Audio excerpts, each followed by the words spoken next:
कहानी की शुरुआत होती है टॉम नाम के एक बेहद होशियार लड़के से, जिसने अपने स्कूल के दिनों में ही मैक्सिकन ऑयल स्पिल जैसी बड़ी मुसीबत का हल निकालकर दुनिया भर की बड़ी बड़ी ऑयल कंपनीज के होश उड़ा दिए थे। उसका कॉलेज खत्म होने से पहले ही दुनिया की 8 सबसे बड़ी ऑयल कंपनीज ने उसे नौकरी और सालाना $4 लाख की तनख्वाह देने का ऑफर दिया। लेकिन इतने बढ़िया ऑफर्स को ठुकराकर टॉम ने स्पेन के वाल्टर मोरलैंड नाम के एक आदमी का ऑफर एक्सेप्ट कर लिया। इस काम में उसे अपने तेज तर्रार दिमाग की मदद से एक ऐसी तिजोरी को खोलना था जिसे दुनिया की सबसे सुरक्षित तिजोरी समझा जाता था। असल में इस तिजोरी में ऐसा कुछ था जो वाल्टर हासिल करना चाहता था, मगर पिछले 80 साल से आज तक कोई भी इस अनोखी तिजोरी को तोड़ने में कामयाब नहीं हो पाया। इसके बाद वाल्टर ने टॉम को अपनी टीम से मिलवाया। वाल्टर ने कहा कि उसने कुछ महीने पहले एक ऐसे जहाज को ढूंढ निकाला था जो कई साल पहले समुद्र में डूब गया था। उसमें से एक डब्बा निकला जिसमें बेशुमार खजाने का पता छुपा था, मगर जल्द ही स्पेनिश सरकार को इस बारे में पता चल गया और उन्होंने वाल्टर की ढूंढी हुई सारी चीजों को जब्त करके एक स्पेनिश बैंक की तिजोरी में बंद कर दिया। फिर टॉम वाल्टर की बेटी लोरेन से मिला जो अपने मिशन के लिए कोई भी भेज बदलने में माहिर थी। उसके अलावा उनकी टीम में क्लाउस था जो कि एक जबरदस्त हैकर था। जेम्स वाल्टर का खास आदमी था जो पहले एक फौजी हुआ करता था और अब वो एक जबरदस्त फाइटर था। साइमन उनकी टीम के लिए हर जरूरत का सामान लाता था। जब तक उसे पैसे मिले वो वाल्टर को दुनिया की कोई भी चीज लाकर दे सकता था। खैर आज टॉम का पहला दिन था और टीम को बैंक का सिस्टम हैक करने में मुश्किल हो रही थी। उन्हें कोड भरने की जरूरत थी, मगर उन्हें कोई आइडिया नहीं था कि आखिर ये कोड क्या हो सकता है।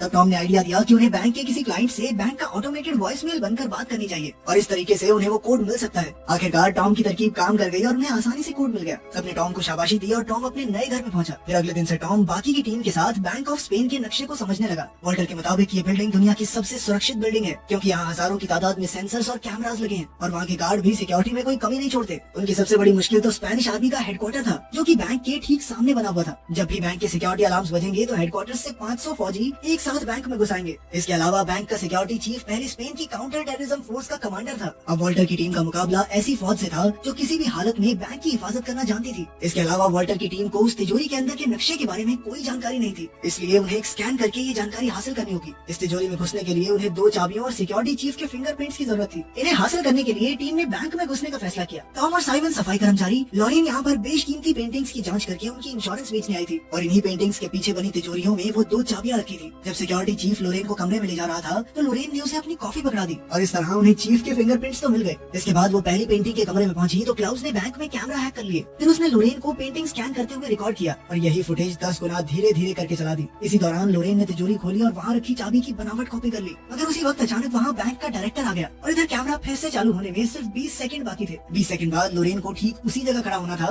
मगर अब डायरेक्टर बीच में आ गया। तब लोरेन ने दिमाग लगाकर उसे अपनी तस्वीर लेने के लिए पीछे छोड़ दिया और ऐन वक्त पर डायरेक्टर फुटेज से बाहर हो गया। अब लोरेन दूसरी चाबी ढूंढने में लग गई। वहीं दूसरी ओर टॉम को सफाई वाले का भेष बनाकर तिजोरी स्कैन करनी थी। उसके हिसाब से असली तिजोरी इसी मीटिंग रूम के ठीक नीचे थी। टॉम तुरंत टेबल के नीचे छुप गया और उसने अपनी मशीन से स्कैन का काम शुरू किया, मगर तभी अचानक कुछ लोग वहाँ मीटिंग करने आ गए। अब टॉम टेबल के नीचे फंस चुका था और अचानक उसकी स्कैनिंग मशीन भी खराब हो गई। खैर कुछ देर छेड़छाड़ के बाद टॉम ने मशीन चालू कर दी और स्कैन पूरा हुआ, मगर उसी पल एक अलार्म एक्टिवेट हो गया और सिक्योरिटी चीफ ने पूरे बैंक को बंद कर दिया। तभी सामने से फौजी बैंक के लिए निकले। इधर लोरेन ने दूसरी चाबी का डुप्लीकेट बनाया ही था कि बैंक का डायरेक्टर उसे लेने आ गया। इस हड़बड़ी में वो असली चाबी को वापस रखना भूल ही गई। आखिरकार टीम ने फैसला किया कि लोरेन ये चाबी टॉम को देगी और टॉम चाबी को वापस तिजोरी में रखेगा। चाबी लेकर टॉम तीसरे माले पर गया और उसने चाबी रखकर तिजोरी बंद कर दी। तभी अचानक उसे पता चला कि ये गार्ड उस कमरे में आ रही है। फिर टॉम दिमाग लगाकर जानबूझकर पकड़ा गया और उसने नाटक किया कि ईयरफोन्स के कारण उसे सिक्योरिटी अलार्म सुनाई नहीं दिए। ये सुनकर गार्ड ने उसे जाने दिया और आखिरकार उनका मिशन पूरा हुआ। इसके बाद टॉम ने मशीन से मिला हुआ स्कैन निकाल कर देखा तो पता चला कि तिजोरी के नक्शे में ऐसी जगह थी जो ढंग से दिखाई नहीं दे रही थी। तब उसे एहसास हुआ कि यहाँ पानी भरा हुआ है। असल में तिजोरी एक तराजू पर बनी हुई थी और जैसे ही तिजोरी खुलने पर उसका वजन बदलेगा तो तिजोरी अपने आप बंद हो जाएगी और साथ ही उसमें ढेर सारा पानी भर जाएगा। अब उन्हें समझ आ गया था कि तिजोरी में घुसने के लिए उन्हें तिजोरी के वजन को बराबर रखना होगा। फिर टॉम दिन रात एक करके वजन बराबर रखने की तरकीब ढूंढने में लग गया। वहीं दूसरी ओर साइमन और जेम्स बैंक के नीचे की जमीन की छानबीन कर रहे थे कि उन्हें टॉम की बात सच होती दिखाई दी। वो तिजोरी वाकई में एक बड़े से तराजू पर बनी हुई थी, मगर उसका वजन एकदम 0 पर टिका हुआ था। इसके अलावा एक और मुसीबत उनके सामने खड़ी थी। उस अंडरग्राउंड कमरे की दीवारें टाइटेनियम स्टील से बनी हुई थी जो इतना मजबूत था कि उसे ड्रिल करने में 15 दिन लग जाएंगे। अपना मिशन पूरा करने के लिए वाल्टर की टीम के पास बहुत कम वक्त था और इतने से समय में वो डिब्बा चुराकर वहाँ से बाहर निकलना सबको नामुमकिन लग रहा था। इसलिए आखिरकार उन्होंने हार मान ली। अब वाल्टर निराश होकर छत पर गया और उसने देखा कि सड़कों पर फुटबॉल फैंस की भीड़ लगी हुई थी। तभी उसकी नजर बैंक के कैमरास पर गई तो उसे एहसास हुआ कि वर्ल्ड कप फाइनल्स के सभी कैमरास भीड़ की तरफ होंगे और तभी उनके दिमाग की बत्ती जली। फिर उसने अपने साथियों को इसका नमूना पेश किया। फिर उसने ग्लास हटाकर तराजू पर लिक्विड नाइट्रोजन छिड़क दी और फिर दोबारा ग्लास रखा, मगर इस बार वजन नहीं बदला क्योंकि तराजू जम चुका था। टॉम ने कहा कि बिल्कुल इसी तरह वो तिजोरी के नीचे वाले तराजू को जमा सकते हैं, मगर इसके लिए बहुत ज्यादा लिक्विड नाइट्रोजन लगेगी। खैर फिर स्पेन और नीदरलैंड के फुटबॉल मैच वाले दिन उन्होंने अपने प्लान को अंजाम देने का फैसला किया। उनके पास मिशन पूरा करने के लिए सिर्फ 105 मिनट का समय था। सबसे पहले वो जिप लाइन के जरिए बैंक की छत पर पहुंचे और एक कांच की खिड़की खोलकर नीचे घुस गए। इसके बाद वो 100 मीटर की पाइपिंग लूटिंग वाले रास्ते से तिजोरी वाले कमरे के बाहर पहुंच गए। यहाँ से वो एक सीढ़ी डालकर आगे बढ़े और आखिरकार वो तिजोरी के सामने थे। फिर क्लाउस ने अपनी हैकिंग का कमाल दिखाया और इधर टीम ने अपनी बनाई हुई 2 चाबियां और फिंगरप्रिंट की मदद से तिजोरी खोल दी। वहीं दूसरी ओर साइमन ने जमीन के नीचे बने तराजू पर लिक्विड नाइट्रोजन छिड़क कर उसे जमाने का काम शुरू किया। जल्द ही इस रिएक्शन की वजह से तिजोरी की जमीन भी जमने लगी। इधर टीम अंदर घुसकर वही डब्बा ढूंढने में जुट गई, मगर दूसरी ओर बैंक की सिक्योरिटी टीम को छत की खुली खिड़की के बारे में पता चल गया और वो तेजी से तिजोरी की ओर बढ़ने लगे। इधर वो डब्बा लोरेन के हाथ लग गया, मगर इसके बाद जो हुआ उससे सबके होश उड़ गए। असल में जेम्स एक अंडरकवर एजेंट था। अब उसके मन में लालच आ गया, इसलिए उसने अपनी टीम को धोखा देकर खुद डिब्बे पर कब्जा करने का फैसला किया। अब लोरेन के पास कोई चारा नहीं था, इसीलिए उसे जेम्स को डिब्बा देना पड़ा। मगर इससे पहले कि वो यहाँ से बाहर निकल पाते, नीचे तराजू पर लिक्विड नाइट्रोजन का असर खत्म हो गया, जिससे तिजोरी का सिक्योरिटी सिस्टम एक्टिवेट हो गया। अब टॉम, लोरेन और जेम्स तिजोरी में कैद हो गए थे और वहाँ तेजी से पानी बढ़ने लगा। जेम्स तो पहले फौजी रह चुका था, इसलिए उसे स्विमिंग आती थी और वो डिब्बा लेकर वहाँ से भाग निकला। इधर सिक्योरिटी चीफ ने इमरजेंसी का ऐलान कर दिया और उसके आदमी हथियारों के साथ तिजोरी की ओर भाग रहे थे। वहीं तिजोरी में इतना पानी भर चुका था कि टॉम और लोरेन की जान खतरे में थी, क्योंकि वो कभी भी डूब सकते थे। अब उनके पास कोई चारा नहीं था, तो ऐन वक्त पर टॉम के दिमाग की बत्ती जली और उसने साइमन को तराजू पर और बाहर डालने को कहा, ताकि पूरी मशीनरी को लगे कि तिजोरी पूरी तरह से पानी से भर चुकी है। साइमन ने फटाफट सारे नाइट्रोजन टैंक्स तराजू में रख दिए, पर वो भी काफी नहीं थे। आखिरकार उसने अपना रेडियो भी ऊपर रख दिया और इतने से भार से तराजू का वजन बढ़ गया। अचानक सिस्टम के मुताबिक तिजोरी का पानी बाहर निकलने लगा। इधर फौज तिजोरी में घुसकर चोरों को रंगे हाथों पकड़ने ही वाली थी, मगर जैसे ही उन्होंने दरवाजा खोला तो उनके होश उड़ गए, क्योंकि तिजोरी में कोई भी मौजूद नहीं था। असल में टॉम और लोरेन ड्रेन पाइप्स के जरिए भागकर बैंक के ऊपर वाले मालों में पहुंच गए।